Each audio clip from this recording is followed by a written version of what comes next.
The transport vessel Nexus Dawn hummed with the low vibration of quantum engines as it carried its diverse cargo of recruits toward the Galactic Defense Academy.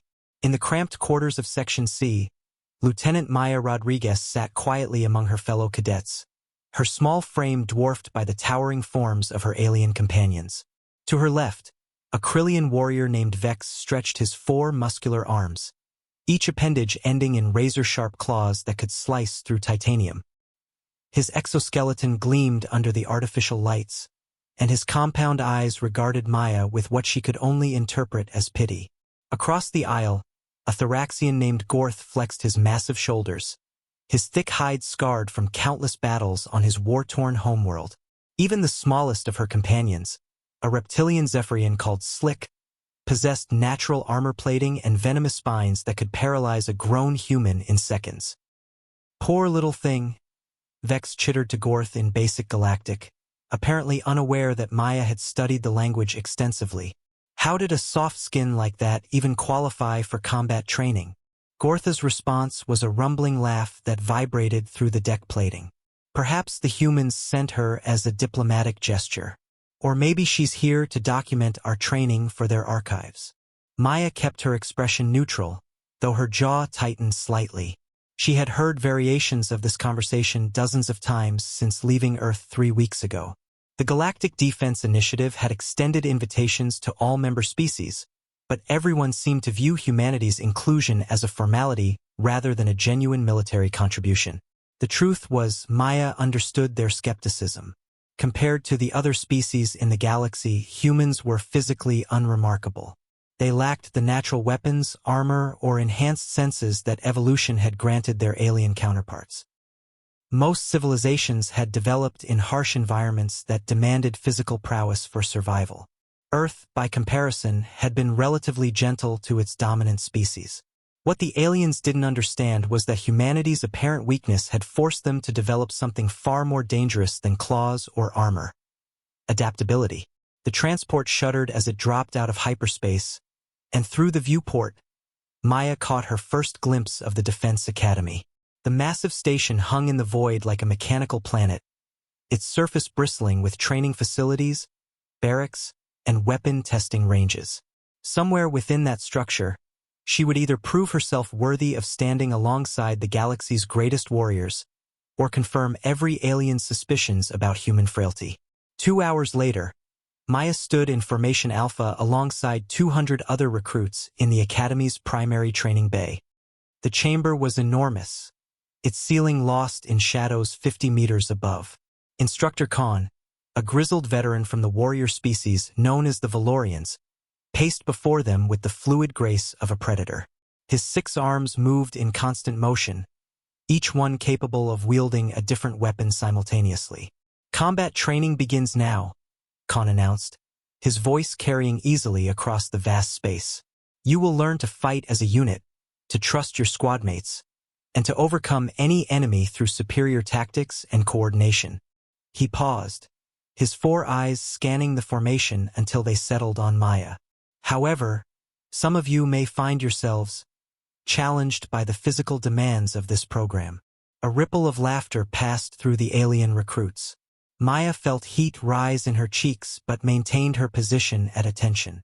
"We will begin with individual assessment," Khan continued. "Each recruit will demonstrate their natural combat abilities against a standard training opponent. One by one, the recruits stepped forward to face holographic enemies projected by the Academy's advanced systems. Vex claws sliced through multiple attackers with devastating efficiency. Gortha's massive fists pulverized obstacles that would have stopped a hover tank. Slick's venomous spines dropped targets before they could even approach striking distance. When Maya's turn came, the whispers grew louder. She stepped into the training circle, her standard-issue combat uniform looking almost laughably inadequate compared to the natural armor and weapons surrounding her.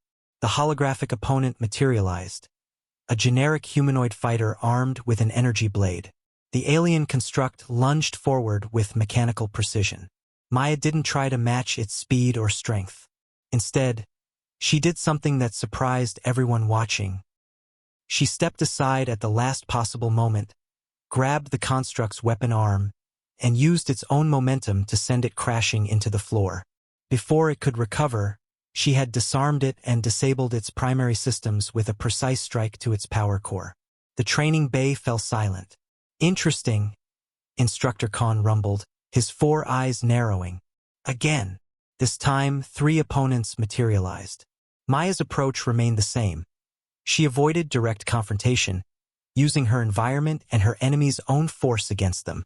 She turned their aggression into vulnerability, their strength into weakness. Within minutes, all 3 lay deactivated on the training floor. "Fascinating," Khan murmured, approaching Maya. "You fight like water, flowing around obstacles rather than breaking them." Over the following weeks, Maya's training continued to confound her fellow recruits.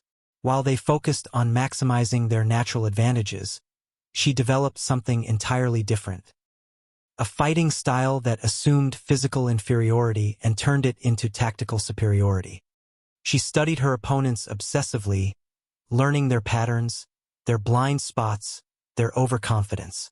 She practiced with weapons that amplified technique over raw power. Most importantly, she learned to think 3 moves ahead while her enemies were still processing their first. The real test came during the Academy's final evaluation, a full-scale combat simulation against a mixed team of veteran alien warriors. Maya found herself paired with Vex, Gorth, and Slick, the same trio who had once dismissed her as a liability. As they entered the simulation chamber, Vex turned to her with something approaching respect. "Human, your fighting style is unconventional. How do you want to approach this?" Maya smiled, checking her equipment one final time. "Simple. You 3 do what you do best. Hit hard and fast. I'll do what humans do best." "Which is?" Gorth asked. "Survive." The simulation began with a thunderous roar of weapon fire. Maya's teammates charged forward with the raw aggression their species were known for, but Maya moved differently. She flowed through the battlefield like smoke, appearing where enemies least expected her, striking at the moments when they were most vulnerable.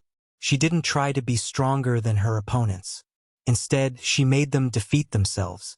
By the time the simulation ended, Maya had achieved the highest individual score in the Academy's history. As she stood among her teammates, battered but victorious, she saw something new in their eyes. Not pity, but genuine respect. Instructor Khan approached their group, his expression thoughtful. "It seems," he said, addressing Maya directly, "that the galaxy has underestimated humanity's potential. You don't fight like warriors." Maya nodded, understanding the compliment hidden in his words. "No, sir. We fight like survivors." As the transport prepared for their return journey, Maya looked out at the stars and smiled. The galaxy had learned an important lesson. Sometimes the most dangerous opponent isn't the one with the biggest claws or the thickest armor. Sometimes it's the one who's learned to turn weakness into strength, who's mastered the art of winning without overwhelming force. The age of human warfare was about to begin, and the galaxy would never be the same.